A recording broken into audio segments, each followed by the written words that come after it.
Finally, it's time for the big boys and these fully cooked starter contenders. Nah, can't even do a bit. This one was a mission to sort out. I say this about other ranked videos here and there, but this time I genuinely mean it. There's no real dead tier in this one. I'm not in my element here because I don't really hate any of them. I need a bit of gas to fuel the roasting, you know what I mean? And I'm just realizing how much more difficult these videos are to sort out without the hate flowing through me. If you've watched before, you probably clocked on that I could hate a Pokemon's design just for looking at me the wrong way. So to have not even a single one I want absorbed by the ball and bulk deposited into the metal shredder, really that's a testament to just how well they've been crafting these 27 final evolutions. So, you chose the crying starter over the one who scouted for Aston Villa or something. The one who'd go on to sell out arenas playing the drums. Then you got to the checkered bands phase. But here you are. Your Sobble is all grown up and somehow you get the special ops agent. Drizzile, being obviously in the MCR phase, must have dealt with the harsh reality of Obstagoon being the one to take that frontman vocalist spot. It can't be the Gerard way? That's alright, we'll go with the backup plan. You can be the Mr. Bean. MI6 operative starter? Now that's more like it. Conceptually, that bangs for me. But aesthetically, you're just doing nothing for me. I want to like Inteleon, an assassin, an MI6 agent as a Pokemon. That's destined for banger status, surely. But it's gonna be a nah from me. It wants to give off the energy of like the Team Fortress spy, but ends up giving off that Monsters Inc. Randall aura. Your man here just wants to be Greninja so bad. Your finger gun might come pre-built with a water gun. Okay, that's just kind of mad, actually. I'll give you that. But still, the bar's been set too high already when you had another guy 2 generations ago who spawned in water shurikens. Even Blastoise had you outgunned 25 years ago. It's not as awful as it gets made out to be by a lot of people, but it has to be the lesser of the 27 final starters for me. Game Freak heard the outcry loud and clear. 3 firefighting types? What, are you thinking too good for Pignite? You hate the fire starters with off-the-charts machismo, do you? Fine. You know what? Fine. You're gonna get a sidekick wizard starter who looks like your quirky drama teacher who thinks the earth is a rhombus and 5G towers turn your skin green, and you are gonna eat what you're given. I'm keen enough, in all fairness. It's solid. Not getting top ratings from me, but it's refreshing to see at least.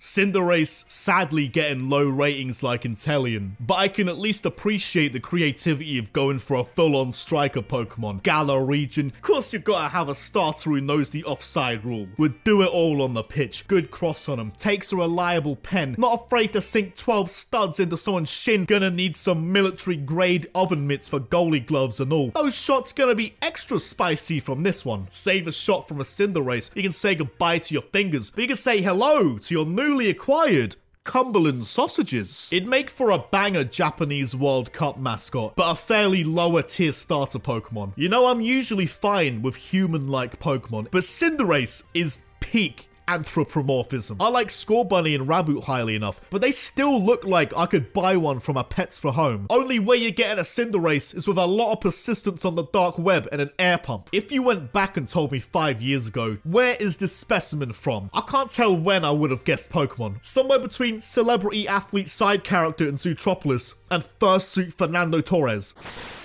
Chestnut is alright. If I were going purely by the glow up, it'd be topping the charts here. Quilladin to this? Someone's been doing their deadlift since graduating school. I'll take what I can get coming off this, because Chestnut might be a C grade relative to this video, but technically, that's still like, what, 3 times an improvement from F grade Quilladin? I was really glad that I reached the bottom of Quilladin. That somehow didn't get worse than that.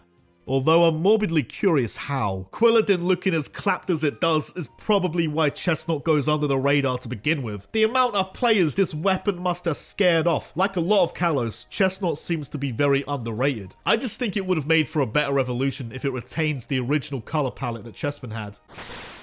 I thought Emboar was such a dead starter for the longest time. Your lukewarm pig grew up to become substitute Infernape, benchwarmer Blaziken, and Infernape, he was already pushing it being another firefighting type, but you triple down and you go for another one? And that other one partly being this absolute goblin of a mid-starter, instant sideman starter contention right there. But I never thought it'd happen. I'm appreciating Emboar a little bit more. Still not top ratings by any means. You're still Mega Blocks Blaziken, ridiculous Medusa-style Infernape, but when you separate it from being compared to those, it's not nearly as roast-worthy as I once thought. They brought it back around to something you don't have to hide in your shed out of pure embarrassment when you have visitors over. Just like Chikorita, the amount of you out there who slept on Meganium. Oh, I mean, yeah, I get it. It's easy to overlook when the grass starters are arguably packed with the majority lead and bangers out of the three. And no wonder it's getting more use as a houseplant on Elm's table when it's wedged between two of the best boys on the market. Bayleaf might be the prime Johto specimen out of the three, and you might not like Chikorita for looking like a D-tier fruit, let alone Pokemon. But now, you finally get to see the product of the pair. Give your fruit a good few training camps, give it a few jabs of the real juice, give them half an hour in the sauna and another half hour in an ice bath, and you've grown that pair into a nice vegan dinosaur. Torterra's grown on me a fair bit over the years. I'm still probably making the shortlist for a lot of people's mental death notes they're keeping track of in their head watching this, because I haven't put Torterra in S tier. But it's pretty decent. I can't justify verbally flipping it over and watching it never make it back on its feet again, because it's a solid concept and execution. Have to give it the credit of paying its dues a bit as well. Top ratings for managing to evolve and regrow that official Nintendo seal of quality. You know, the one Grotle had peeled off for looking like it got leaked along with the other Diamond and Pearl beta sprites. Oh, I love the wee man Bulbasaur, as everyone should, but it can't just be me. Can one of yous please explain to me why the severely swollen Bulbasaur doesn't click with me? I know this is an off-brand opinion for me, considering how on-brand of an evolution Venusaur is from Bulbasaur. It's a very off take for me, because I rate Bulbasaur highly, and I always love it when they just make a Pokemon fat and or jacked. I'm easy, baby, any mass will suffice. I don't discriminate with my big meaty mons slapping meat, so I should be all over Venusaur. It's not even just the weight either when it comes to on-brand opinions for me. I judged Cinderace for being a bit too far on the human side, and Venusaur is about as anti-anthropomorphic as the starters get. Not seeing anyone hopping about conventions in a 200-pound frog suit. Tricep meat Bulbasaur's a bit too hefty to be lugging around cons. So why doesn't Venusaur resonate with me as much as the smaller and much less angry looking Ivysaur? I can't really give you a proper answer for that. It's about as well designed for what a Bulbasaur should grow up to be, and I wouldn't dare touch it with any changes. But compared to the rest of the final evolutions here, it just never clicked with me as much as the others. For how much of a Gen 2er I am, this is kind of mad, because I like Typhlosion quite a lot, but I just can't shake off the feeling like something is missing to it. He's like a dog without his collar, like Donkey Kong without his tie. Its fire to body ratio is looking a bit too off for my liking. Your man's barber got far too much off the sides and back, looking a bit chilly, way more disproportionate than what Cyndaquil and Quilava have. Maybe add a splash of paprika on his tail, because the fire it does have is a game changer. If you're talking about Typhlosion with the heating turned on, it's all good, but I can't lie here. When that heat's folded away, when it's looking formal, he's got his shirt tucked in a bit, it goes from an easy B all the way to the back of the queue, somewhere wedged between Chimchar and Prinplup. Unlike Poplio's second form, what's the name? Brian. I actually do remember Primarina, because I was pleasantly surprised that this is what the polarizing Poplio would one day become. With the amount of heat Poplio was getting when it got revealed, the final product of that could have gone in so many debatable ways. A pair of Machamps in black suits were already waiting outside Poplio's apartment, waiting to rip off its Nintendo Seal of Quality sticker at the high chance of there being another Quilladin botch job. Give him that Men in Black treatment, make him forget what franchise it's even meant to be from. But Primarina turned out to be a nice cheeky way to flesh out the sea lion concept. Typhlosion was one thing, but seriously, Gen 2er boy me, why is Feraligatr of all Pokémon starter packs this mid on the rankings? Feraligatr gets solid enough ratings from me when playing Gold and Silver, but I do think as underrated as this trio may be, they're still easily a collective mid relative to every other fully evolved starter. The top shelf ratings I hand out to Totodile and Croconaw isn't helping it either. Overall, you're still a B grade player for me, but that doesn't make it immune to the Venusaur syndrome. It's a very good design objectively, but I guess because I hold the pre-evolved forms in such high regard that I guess I just didn't want them to change that much in the first place. Swampert is a filthy weapon. No wonder the teenage version of this folded over as many GBASPs as it definitely did. Who'd have thought a wee axolotl reaching this monstrous amount of mass must have been kept in a fish tank filled with Ronnie Coleman's bathwater. And the scary part about that, still nowhere near the most powerful Hoenn starter. When you take every evolution into account, it's always completely subjective with the starters, but if you're talking fully evolved only, Hoenn has a very strong case for the best collective trio going, and Swampurt's only the beginning, at least for me personally. If you want to say Swampurt's the best Hoenn one, you'll be getting no arguments back from me. You could argue Rillaboom isn't a good design if you're talking about it purely from being an adult version of Grookey, which is actually fair enough, but judging it overall, it's still a higher tier starter for me. Maybe I'm just a sucker for rock and metal, and maybe it's just a masculine urge to want monkey that a gorilla drummer is just baiting me in to give it higher ratings. Your man plays the drums, he looks like he knows his way around the weight room, he's got that Super Saiyan 3 trim, there's something about him, he seems pretty loyal, looks like somebody you could listen to Deftones with at an afters passing the Galarian wheezing around, you know what I mean?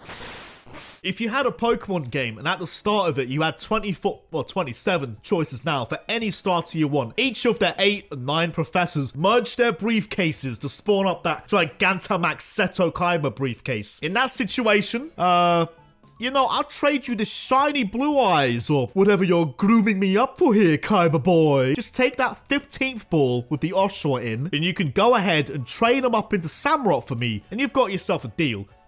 Maybe slide me in a couple million too, because I know you got the bags for it. Oshawott might just be my last choice at face value alone. But once you get past the dead stages, Samurott is far from the last option. Had a lot of growing pains along the way. Looks like it's from a completely different evolution line. Probably could have been a mythical Pokemon, yet it's the end result of these two. Looking like they local Route 7 with a 50% spawn rate. Even though Oshawott looks like you could find it with an old rod, it's only temporary for the undeniable Samurai Otter, and then that Hisuian form had to pipe up, which I have to say, it's probably a notch higher than the Unova one. Rowlet and Decidueye blinded me a bit to the other Alolans. The Litten evolution line is actually a lot more clean than I gave it credit for. It shouldn't have taken a Smash Bros trailer for me to appreciate the machismo of Incineroar. That kind of gimmick is tailor-made for me, a Pokemon pro wrestler. I know I autopilot a bit going through Gen 7, willingly or not, but of all things, this didn't deserve to go over my head. Its pre-evolved forms have banger designs too, Houndoom being one of my top guys overall. It's no surprise that the black and red check off the right nodes going off in my brain. That trigger-happy hedgehog infected my brain at a young age. Anthropomorphic, looking like a fursuit? Yeah, no, you're right. Two things which can easily be red flags for me with Pokemon sometimes. Hit and miss traits, alright? But definitely a hit with me here. Right from the top rope with our mean elbow drop from the furry king, Randy Savage. I've only just gone into the Hisuian forms in a previous video. I'm not going to repeat myself too much on Decidueye, but I'd say it holds up surprisingly well compared to all of the other ones. Not on par with Alolan Decidueye for me, but you're going to be needing that Stretch Armstrong wingspan to be reaching up to the top shelf like that. Charizard might be too high here by a lot of people's estimates, especially for me. I've roasted Charizard more than enough times for being the Glory Hunter's Pokemon, the favourite for the kind of people who think GTA 5 is the best game of all time, who thinks McDonald's chicken nuggets are the peak of Scran, and that's all okay. It's the easiest overrated target. Everyone loves the Big Mac for a reason, but I reckon being 10th or so out of 27, that's a fair placement. It's a good balance between there's plenty of better Ainsley's own sensational steak sandwich Pokemon out there, but at the same time, giving the big orange lizard its fair praise too. The Big Mac is immortal, always gonna have its place on the table. There's nothing you can do about it. I mean, who really cares if it's rinsed? Overexposed at every opportunity, it's still a banger of a Pokemon. And as I've said before, that 110 billion now. Must have gone up a few million bags since the last videos. I don't think I'm exaggerating again here that Charizard was a must-bang design. You slap it on the front box as the first game, it's a must-be banger. Seriously, tell me any 6-year-old out there is buying a box with like, I don't know, Fearow on the front cover. Hey, God, I used to be hyped for a game of... Wait a minute. Is it 4 or 5 times I bought Pokemon Gold? I don't...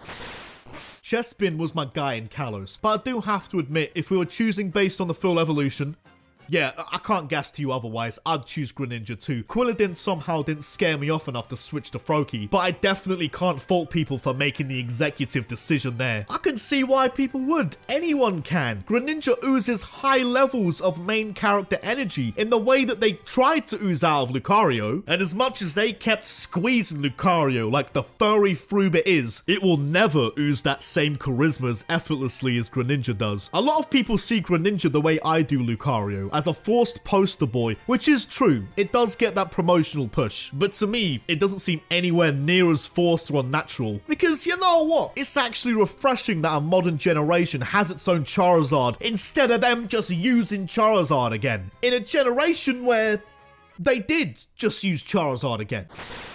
Still, the most top shelf starter in all of the Hisui region, it has to be Typhlosion. It's mad how much the tiers can shift this much for me from a color palette swap and mellowing out with the god of rolling Tornadus. Grovyle emits huge frontman aura, and that aura isn't lost in translation during the 10-second cutscene stretch to Sceptile. Looks tailor-made to withstand Elite Fours. Before there was Inteleon or Greninja, there was Sceptile, the first assassin starter Pokemon. Armed with that classic signature move Leaf Blade, Sceptile was slashing man up with the forearms before Greninja even knew what webbed hands were. Trico into Sceptile is a day 1, ride or die mon. They're from level 1 to 100 all the same. Charizard is definitely the A side of the box art boys for Kanto, a key part in moving the needle, but that's not a solo effort. You're lying to yourself if everyone only wanted the big red dragon. Sure they did, telling me kids in the 90s were gonna pass up on middle-aged Mutant Ninja Turtles with cannons welded to its shoulder blades. No chance. Unless you were like 3 years old, you just like the color blue. Most kids probably didn't even look much past it than that, you know, default caveman instinct. Do I like red box or blue box? You already know, out of the 3 originals, I'm in that Squirtle squad, but that membership is only temporary, at least up until Squirtle gets enough of Ainsley's sensational steak sandwiches down him to get that promotion into the Blastoise Brigade. Always my go-to final form with the Kanto starters. As unseasoned as Chimchar do be looking, eventually it pays off and gives you the whole Pringles spicy barbecue stack with Infernape. I can see how an orange monkey could end up bland, but how are you gonna botch an orange mixed martial artist monkey? It might have to gimmick infringe on Blaziken's type combination, but at least it grew out of the phase where copying Charmander's tail was the biggest physical trait it had going for it. The fire on the head should have been the play to begin with. Take what the Charmander line does, but have your own spin on it. Straight from birth, give it that Rafiki with the lighter fluid and see what happens. Maybe even add flames to the cuffs too, and you've got yourself a more banger-worthy set of starters. I'll rate Rowlet, even though if I stare at it for too long, starts to look kind of weird. Doesn't matter though, irrelevant. It's not staying around for too long under my strict training regime and diet of pure rare candies, because I'm definitely gunning straight for that Decidueye. Rowlet could look like Quilladin after an hour in Joe Rogan's sauna, and I'd still have to cop for that end result alone. Ghost types barely existed, and if you were unlucky enough to run into one, you'd have the life points licked off your skin. And now look where we are, handing them out as 10th birthday presents. The whole tripling down on fighting starters for ages, especially with Hisui and Typhlosion too. It's a write-off, we're good now. Sinnoh is lacking a bit in the lower stages, but these are clearly long-term investments. Piplup being the best first form by far, you best have that live up, and Empoleon delivers. Those two Machamps in the black suits rock up to Prinplup's 36th birthday, rips off their 4 sleeves to reveal the art of 8 limbs fully inked up. Gonna make that Nintendo seal of quality permanent. Best fully evolved water starter, and that's a new one from me because I didn't think anything was dumbing Blastoise, but I just can't resist this Emperor's Groove. How can anyone deny Emperor Penguin with a trident installed on his mug? Now that is such a turbo flex. Not only is it the King of the Sea, it's the King of the Sea's weapon. There's a lot of Piplups around, so they can't all become King of the Sea. You know, some of them are gonna have to fall back on being like accountant supervisors, you know, but I think I've understood the hierarchy. Why not the biggest Empoleon? Simply grab a smaller and slimmer Empoleon to be their trident. Even if you can't bring yourself to like Snivy or Servine, I can kinda see that. But there's no chance Serperior is unappealing. Emboar's grown on me a bit over time. Samurott is a decent mon, but they're both factually incorrect choices. It's in the name, my man, not just a gimmick, and if it is, it's living the gimmick. Superior to every starter going. Nearly. I definitely made the frontman choice in 2011, and I had no idea till it hit me. You know you've matured as a Pokemon fan when your starter choices slowly shift towards that green. Is this fueled by nostalgia? Oh, most definitely. Everyone's top picks for the starters are gonna be nostalgic. Or could it be, is this being my top draw being fueled by it being a fire-breathing, mixed martial artist chicken? Combusken goes from Localin's Super Weenie Hut Jr. to the VIP section of the Salty Splatoon. It's one of my favorite types, who practices my favorite sport, and it's based on my favorite food. So you know it's true. The best fully evolved starter Pokemon.